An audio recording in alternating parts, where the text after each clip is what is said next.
The message that broke me apart was only 3 sentences, 28 words, sent at 6:14 on a Tuesday morning while I was still standing at the counter in my housecoat waiting for the kettle.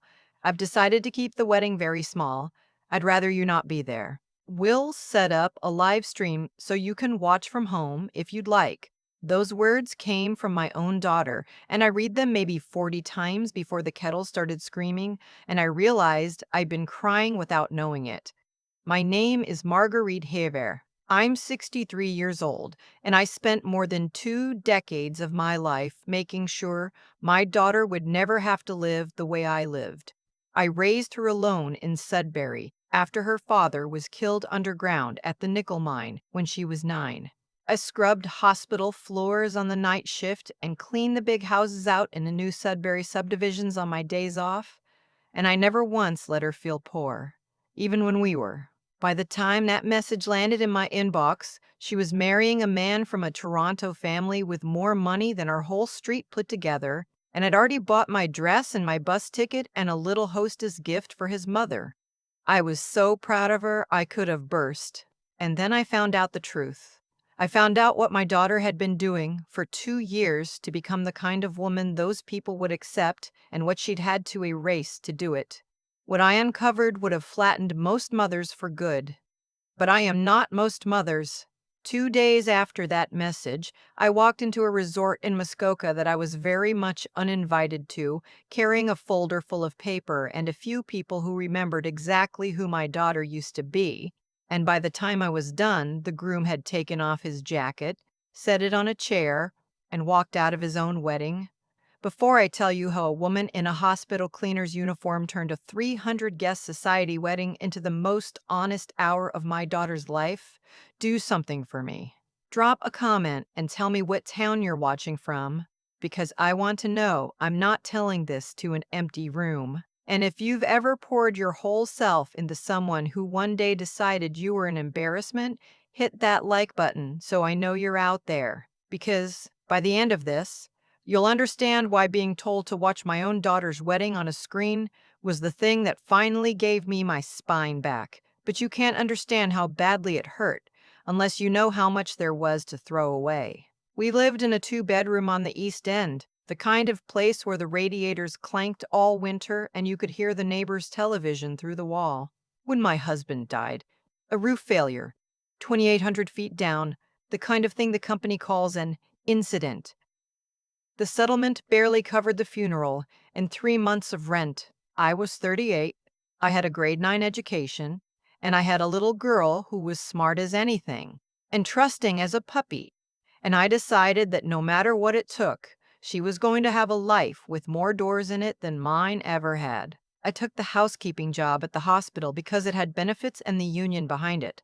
$19 an hour to mop the recovery wards from 11 at night until 7 in the morning, then home in time to make her breakfast and walk her to school before I slept. Weekends, I'd clean houses out where the doctors and the mine managers lived, the kind of homes with 2 staircases and heated floors in the bathroom. I'd bring her along sometimes when I couldn't find a sitter, and she'd sit at somebody's marble island doing her math while I wiped down their cupboards. "You see this, baby?" I'd tell her driving home past the big lawns.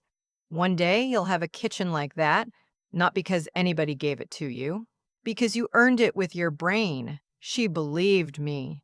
She used to braid the back of my hair while I sat on the floor with my feet in a basin of Epsom salts, telling me about her teachers, her science fair, the book she was reading. "Why do you work so much, Mom?" she asked me once. She was maybe 10, watching me ice my wrist after a double. "Because you're going to university," I told her. "And university costs money we don't have yet, so your mom's gonna make it appear." She hugged me so hard that night I lost my breath. "I'm going to make you so proud," she said. "I'm going to take care of you when you're old." I held on to that sentence for 20 years. I'm only telling you now how much it cost me to let it go. She was a wonder of a student. Honor roll every term, the regional scholarship in grade 12, accepted to university down south with a partial.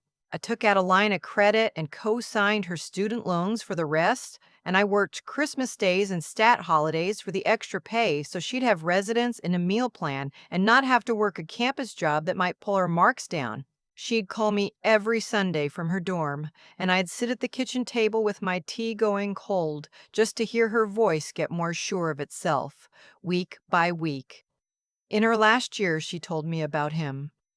Mom, I met someone. His name's Spencer. His family's in Toronto. Finance, I think. The dad's something downtown. I asked if he was kind to her. She said he was wonderful and that he wanted to meet me at her convocation.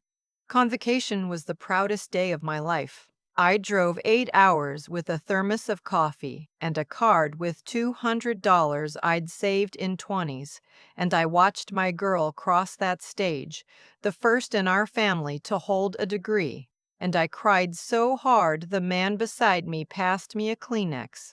Her young man seemed decent enough, well-dressed, a firm handshake, polite to me in the way wealthy young people are polite to someone they've decided is beneath them but want credit for being nice to. "She talks about you all the time, Mrs. Habert," he said. "She says you're her hero." I believed it. Of course I believed it. She'd just said it to me on the phone the week before. After convocation, they moved to Toronto together, and that's when the calls started getting shorter. Every Sunday became every second Sunday. An hour became 15 minutes. She was busy. She was building her career in marketing. She had a whole new world, and I told myself that was right and good and exactly what I'd worked for. "How's his family treating you?" I asked once. "They're fine, Mom. They're different from what we're used to. More refined." Refined. That word should have been a flare going up over the lake. But I was a tired woman who'd raised a daughter to leave, and I'd be lying if I said I knew how to tell the difference between her flying and her running. The changes came so slow I almost missed them. First, it was the little corrections. "Mom, you don't have to tell Spencer the hospital stories. Understand what that I cleaned up after sick people for a living. That I was proud to keep a ward clean enough that nobody's grandmother caught an infection on my floor." Then it was the visits that never happened. Always an excuse. Always a not a good time. His family's got a thing. Then it was the way she started talking. The flat Northern Ontario in her voice sanded right off. She started saying things like, "We'll be summering at the cottage." Summering, like it was a verb she was born to. When I'd let a "you betcha" or a "she's a beauty out there" slip, she'd go quiet on the line. And once she actually said, "Mom, maybe watch the grammar a little. His people are educated." His people. As though the woman who'd worked nights so she could be educated didn't count for anything at all. The worst of it I found out by accident. She had me on speaker once and didn't realize the mic was catching the room, and I heard a woman's voice ask her about her family, and I heard my daughter say, light as anything, "Oh, I don't really have family. My parents passed when I was young. I was raised mostly by people from our parish." Raised by the parish. 23 years of fevers at 3 in the morning, and frozen bus stops and homework at the kitchen table, and I'd been demoted to people from our parish. When I asked her about it, she laughed it off. "You're being dramatic, Mom. I just don't get into my whole life story with everyone." But the paper kept coming. That's the part I want you to hear because the lies were only the start. Letters started arriving at my place, collection notices in her name at my address, calls from a bank I'd never dealt with asking for her. "Just toss those, Mom," she'd say. "It's a mix-up from when I moved." But there were charges on them. 300 at a boutique on Queen Street, 1100 at a restaurant downtown, a number at a bridal salon that made my stomach drop, more in one statement than I cleared in 2 months. "Honey, these have your name but my address. What is this?" "It's complicated, Mom. Don't worry about it. Don't worry about it." As if I'd done anything but worry about her since the day she was born. If you've ever loved someone so much you didn't notice the exact moment they started to be ashamed of you, then you already know the kind of slow drowning I'm describing. I kept telling myself it was the city, the new family, the pressure. She'd remember where she came from. She'd remember who got her there. I had no idea how wrong I was until the morning the message came. 2 weeks before the wedding, I called her the second I could make my hand stop shaking. Straight to voicemail. I called again that night. The third night, she finally picked up, and her voice was a stranger's. Cold. What? Baby, I got your message. There's been a mistake. There's no mistake. You wouldn't fit in, Mom. You don't understand how these people are. I'm building something here. A life that doesn't, she stopped. A life that doesn't include me. A life that doesn't include the past. The past. That's what I'd become. Not her mother. The past. So it's a small wedding, I said. Intimate. That's what you wrote. Silence. I called the resort, sweetheart, about whether the path to the ceremony was all right for my knee. The lovely girl on the phone told me all about your beautiful 300 guests. 300. And not one chair for the woman who made every single one of those guests possible. Mom, please don't make this harder than it has to be. It is going to be exactly as hard as it has to be, I said. And for the first time in her whole life, I hung up the phone on my own child. But I wasn't finished making decisions. That afternoon, I did something I never thought I'd do. I started looking into my own daughter, and what I found turned the grief in my chest into something with a much harder edge. I called the credit union first, then the credit bureau. The woman on the line was very gentle, the way people get gentle when the news is bad. Mrs. Habert, I'm showing 14 active accounts under your social insurance number. Would you like me to read the recent ones? 14. I had one card and a small line of credit, both nearly clear. The newest account had been opened 10 weeks earlier with a $15,000 limit, my SIN, my date of birth, and a Toronto address, her address. My daughter hadn't just cut me out of her wedding. She'd been wearing my name like a coat to pay for it.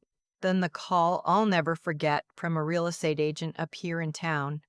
Just confirming you're still good to close on the house Friday, Mrs. Hebert. The buyers are thrilled. What house? My house. The little East End place I'd nearly finished paying off after 25 years, the only thing in the world that was truly mine. Someone had forged my signature, refinanced it, pulled equity out, and put it on the market. It took me 3 days of phone calls and standing in line at the land registry office to understand the whole thing. She'd done it all. And the part that took the wind clean out of me came from my neighbor, the widow next door, who'd watched my daughter grow up. I asked the agent why you were selling, dear. She told me at the fence. She said your daughter told her you'd passed, that she was settling the estate, dead. My daughter had told a stranger I was dead to steal the roof over my head. And then, because life has a sense of timing that would be funny if it weren't so cruel, my doctor's office called the same week. I'd been dodging them for 10 days because I couldn't take one more piece of news. The nurse practitioner's voice was kind and careful. The biopsy had come back. Stage 2. We caught it early, she said. The treatment plan was good. The surgery and the chemo were all covered. I wasn't to worry about a single bill. And thank God for that, because at least my country wasn't going to take my house and my health in the same month, even if my own child would. But I'd be doing it alone. That's what sat with me in the waiting room. My only child didn't even know her mother had cancer because she decided her mother no longer existed. That night, I made the calls I should have made years ago.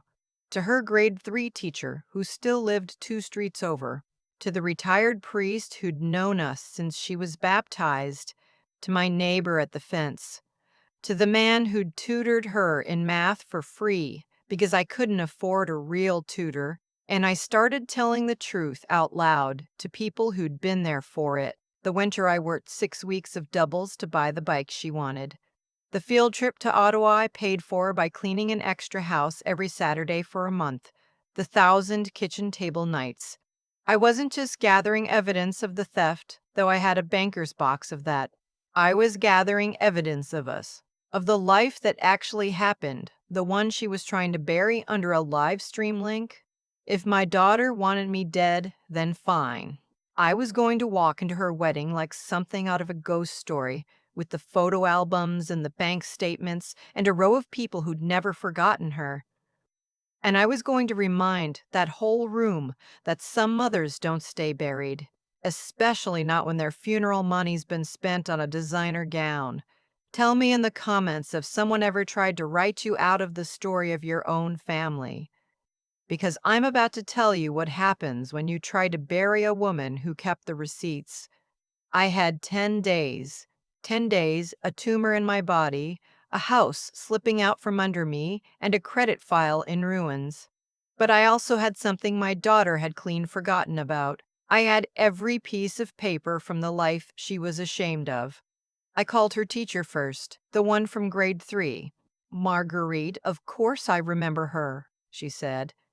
You were in my classroom volunteering every other week in your housekeeping uniform half the time, on no sleep. What's wrong? I asked if she'd come to Muskoka with me. She didn't even ask why. Neither did the old priest, nor my neighbor, nor the math tutor, who was retired now and said it would be his honor. These people remembered the girl in the hand-me-down snowsuit who never missed a thing because her mother always found a way. I gathered the rest, the photo albums, birthdays in our little kitchen with the Loblaws cake and dollar store streamers, her in her first communion dress that I'd let out twice, the two of us at the Science North on a free Tuesday, report cards that praised her and, in the comments, praised her mother's involvement. And the financial paper, the part I'd never thought I'd need. The co-signed loans, the line of credit I drew down to 40,000. The little record book where I'd written every $200 e-transfer I sent her through university, even the months I ate toast for supper to manage it. And the new paper, the credit report with its 14 ghosts, the forged closing documents, the trail of my stolen equity running straight into a wedding I wasn't invited to. 6 bus and train tickets to cottage country at the last minute is not a small thing on a hospital cleaner's pension, but the teacher insisted on paying her own way. The priest said the parish would cover him. My neighbor used a bit of her late husband's pension and wouldn't hear otherwise. That girl needs reminding where she comes from, Marguerite, she said, and I intend to be in the room when she gets it. I phoned the resort myself, sweet as pie, an old family friend updating the guest list. Oh, yes, the wedding this Saturday, the coordinator said. 300, ceremony in the pavilion, reception in the Great Hall. They've spared nothing. No, I thought. They certainly haven't. I need to add 6, I said. Family flying in from up north. Of course. The names? Marguerite, Hebert, and guests. And just like that, we were on the list. The hardest part was the phone call she made 2 days before, her voice gone soft and false. Mom, I wanted to make sure you're okay. I'm just fine, sweetheart, I said. I'll be watching on the screen, just like you wanted. Good. That's probably better for everyone. Probably. She had no idea I'd already booked the rooms, already had my witnesses lined up, already packed the box that would take her perfect new life apart at the seams. The morning of the wedding, I put on the navy dress I'd worn to her convocation, and I looked at myself in the hotel mirror. A tired, 63-year-old woman with a port under her collarbone and a folder under her arm, and I thought, there she is, the mother who made all of this possible. And today, every person in that pavilion is going to learn her name. The first crack came 2 hours before the ceremony. I wasn't there to see her face, but my daughter's teacher checked us in and heard the front desk relay the message. Marguerite Hebert, party of 6, has arrived. My neighbor told me later there was a frantic call to the desk. There's a mistake. My mother is deceased. She cannot be here. Ma'am, we have her on the list, +5. Should we send them to the bridal suite? A long, terrible silence. No. There's been confusion. Do not let them into the pavilion. I'll handle it. But she couldn't handle it, because 30 minutes before her ceremony, I was standing in the great glass lobby with 5 people who'd known her since she was small and a folder full of every truth she'd spent 2 years trying to bury. His mother came out first, walking toward me like she was approaching a grave that had opened up. "You can't be," she said. "Marguerite Hebert," I said, putting out my hand. "My daughter's very much alive, Mother. I understand you sent your condolences." She went gray. Behind her, families started to gather, drawn by the smell of something gone wrong. And then he came. The groom, in his good suit, confusion all over his young face. "Mrs. Haybert," he said, I'm sorry. There's been some kind of mix-up." "Oh, there's been a great deal of mixing up," I said. "I'm here to set it straight." Then my daughter appeared, and the air went out of me because she was so beautiful it hurt. A gown that I now knew had been bought on a card in my name. Her hair done, her makeup perfect, and her eyes full of a panic I hadn't seen since she was a little girl who'd broken something she couldn't fix. "Mom," she whispered, "what are you doing here?" "Attending your wedding, the small, intimate one I wasn't invited to." I looked around at 300 chairs, at flowers that cost more than my car. "Funny, it looks bigger from in here." "Why?" the groom said slowly, looking at her. "Did you tell my family your mother had died?" "It's complicated," she said. "No," I said, and I kept my voice quiet because quiet carries. "It isn't. My daughter was ashamed of where she came from, so she got rid of it. She got rid of me, and then she stole from me to pay for all of this." His family was a half circle now, every one of them staring at the bride they thought they knew. "That's not true," she said, but her voice had no floor under it. "It's all true," the old priest said, stepping up beside me. "I christened that girl. I watched this woman work herself to the bone to raise her. Marguerite Hebert is one of the finest people I've known in 40 years of ministry." The groom was looking at the credit report now, the one I'd handed him without a word. I watched his jaw go tight as he read. "These charges," he said, these are ours, the salon, the caterer's deposit." He looked up. "On a card in your mother's name. And this," I said, drawing out the next page, "is the forged signature on the sale of my house. The house your bride sold out from under me to help pay for this room." His mother made a small broken sound. "You sold your mother's house. She told the agent I was dead," I said, "that she was handling the estate."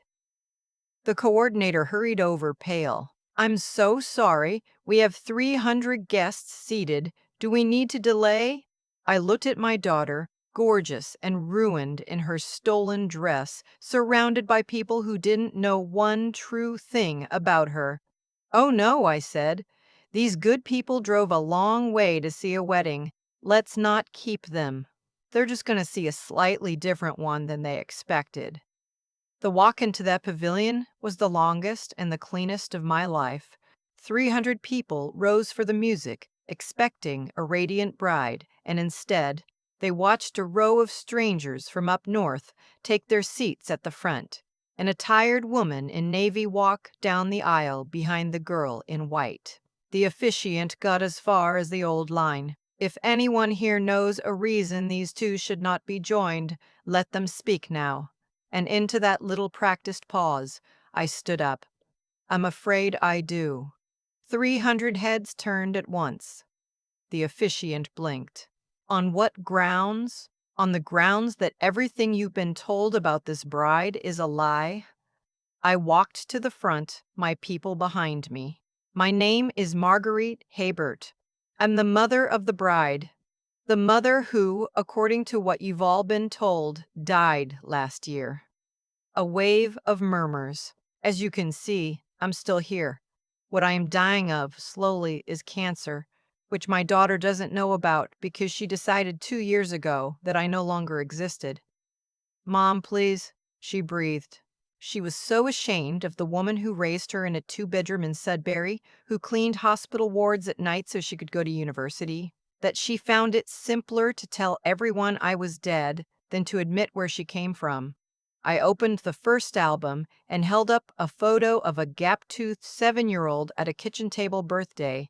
This is the girl she's pretending never lived. The one who used to braid my hair and promised she'd take care of me when I got old. Instead, she opened 14 credit accounts in my name, and she sold my house, and she told this lovely family I was dead. The room came apart in noise. The groom stepped back from her like she'd gone hot to the touch. "She told you I was a drunk who abandoned her," I said to his stunned parents. "The truth is, I never missed a single concert, a single parent night, a single bad dream. I worked 3 jobs, and I never once let her go without." Her old teacher stood. She was in my grade 3 class. Her mother volunteered every other week in her cleaning uniform, exhausted, and never let that child feel poor for 1 minute. My daughter was sobbing now, the makeup running in black lines, and not one person moved toward her. "Mom, stop. You're destroying my life." "No, sweetheart," I said, and I was so tired and so calm. "You did that yourself, the day you decided I wasn't good enough to be in it." The groom reached up and pulled the ring off his own finger. "I can't," he said, mostly to her, but the whole room heard it. "You told me you were self-made. You never once said it was your mother who made you." He folded his jacket over the back of a chair, the way a man does when he's not coming back, and he walked down the side aisle and out the doors into the June afternoon. His family went after him, and my daughter stood alone in the middle of her perfect wedding in a dress that wasn't paid for, while 300 people watched her fairy tale go down like a barn in a windstorm. Share this with someone who needs to hear that you should never, ever be ashamed of the people who carried you, because I learned that day that the cruelest thing you can do isn't burning down the person who wronged you. It's standing there, whole, and letting them see exactly what they threw away. I didn't press charges. I want you to understand that because half the people watching are already typing that I should have. The police told me I had a clear case. But when it came to it, looking at her crumpled in that pavilion, the only thing I felt was a bone-deep sadness, and I told them I just wanted my house back and my name cleared.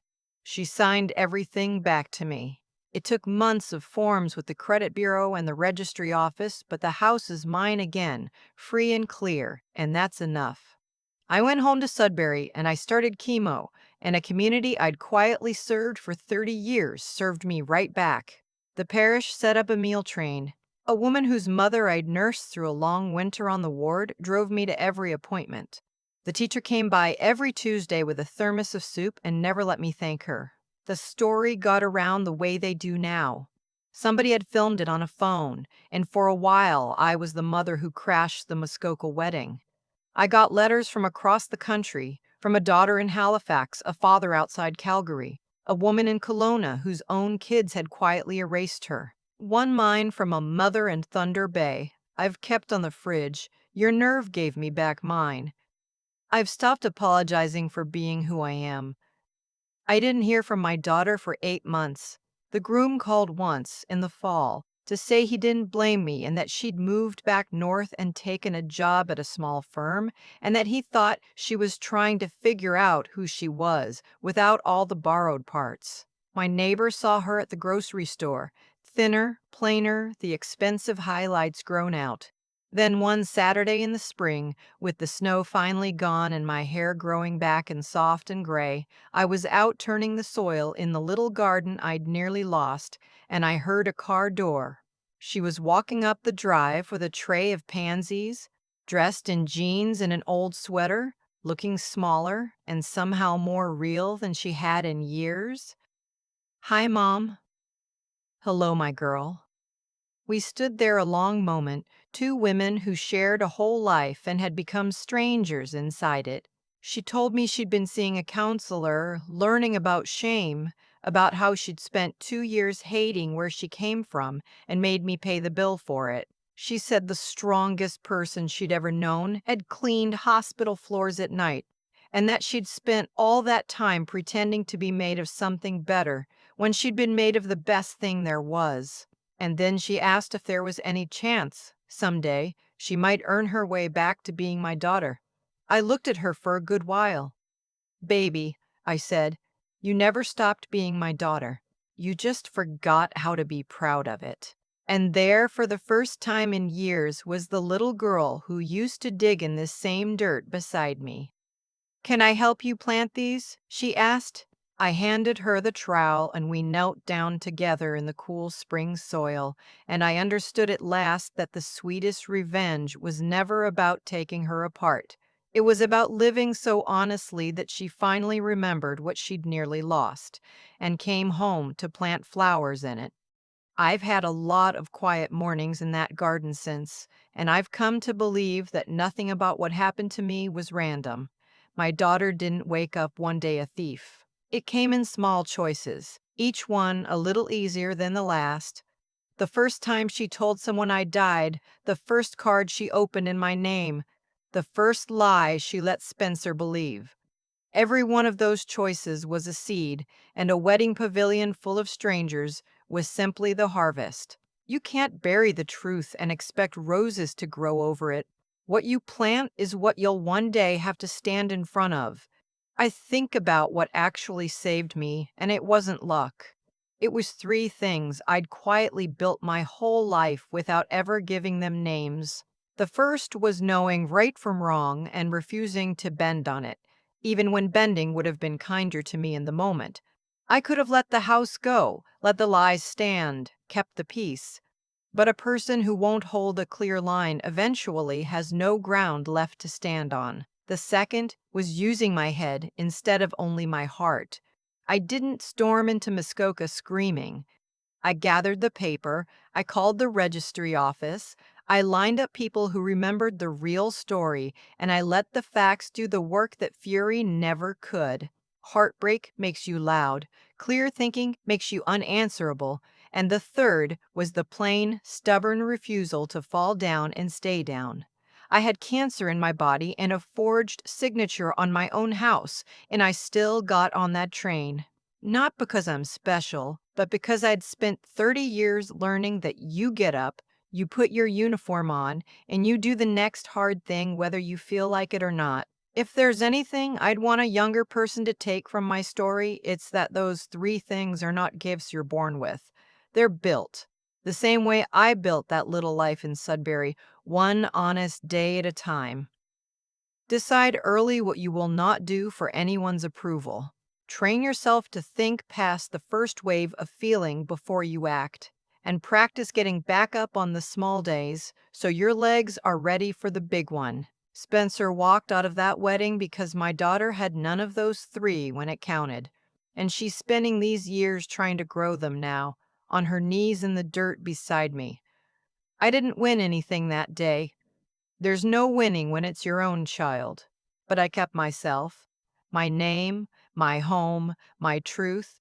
And in the end, she came back not to a woman who'd been crushed, but to one still standing. That's the whole of it. Be the kind of person who's still standing when the people who doubted you finally turn around to look.